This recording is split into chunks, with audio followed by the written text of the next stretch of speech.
இன்னைக்கு என்னோட உயிர் நண்பனை தாங்க நான் மீட் பண்ண போறேன். கொஞ்சம் வீடியோவை பொறுத்திருந்து பாருங்க. நம்ம ஊர் ராமநாதபுரத்துல இருந்து காலையிலேயே சென்னை வந்து இறங்கிட்டாங்க நம்ம ஃப்ரெண்டு. என்னோட ஃப்ரெண்டு பேர் லலித் குமார். கிட்டத்தட்ட நாங்க ஸ்கூல்ல இருந்து ஃப்ரெண்ட்ஸா தான் இருக்கோம். கரெக்டா காலையிலேயே போய் நம்ம சென்ட்ரல்ல நம்ம ஃப்ரெண்டை மீட் பண்ணியாச்சு. பார்த்த உடனே அவ்வளவு சந்தோஷம், எனக்கு சரியான சிரிப்பு வந்துருச்சு.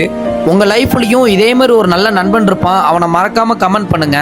இப்ப இருக்கிற இந்த தருணத்துல என் மனசுல 1000 கவலை இருக்கலாம். ஆனா நண்பன் கூட இருக்கும்போது நம்மளோட கஷ்டங்களை எல்லாமே மறைஞ்சு ஒரே சந்தோஷமா தாங்க இருக்கும். நண்பனை ஆட்டோல ஏத்திட்டு அவங்க கூட சேர்ந்து ஒரு வீடியோ பண்ணிட்டு அப்படியே கடைக்கு தாங்க போயிட்டோம். அண்ணே பார்த்து போங்கண்ணே, போயிட்டு வரேன். சரிங்க. அப்படியே ஒரு வீடியோவும் பண்ணணும். சூப்பரா நடிச்சான், வேற லெவலா நடிப்பான் அவன். முடிஞ்ச வரைக்கும் உங்க நண்பர்களை மிஸ் பண்ணாதீங்க. எவ்வளவு தூரத்துல இருந்தாலும் சரி, எவ்வளவு பக்கத்துல இருந்தாலும் சரி. என்னோட வாழ்க்கையில நான் மிஸ் பண்ணிடக்கூடாதுன்னு நினைக்கிற ஒரு ஆளு என்னோட ஃப்ரெண்டு லலித் தான். நல்லபடியா அவனை திரும்ப சென்ட்ரல் ட்ரெயின்ல நான் இறக்கி விட்டுட்டேன். ஏன்னா அவன் கோவா வரைக்கும் போக வேண்டியது இருக்கு, அதனால கிளம்பிட்டான். ஓகே, வந்த வரைக்கும் என்னை பார்க்க வந்ததுக்கு ரொம்ப சந்தோஷம். Love you lots Lalit. Bye bye, see you.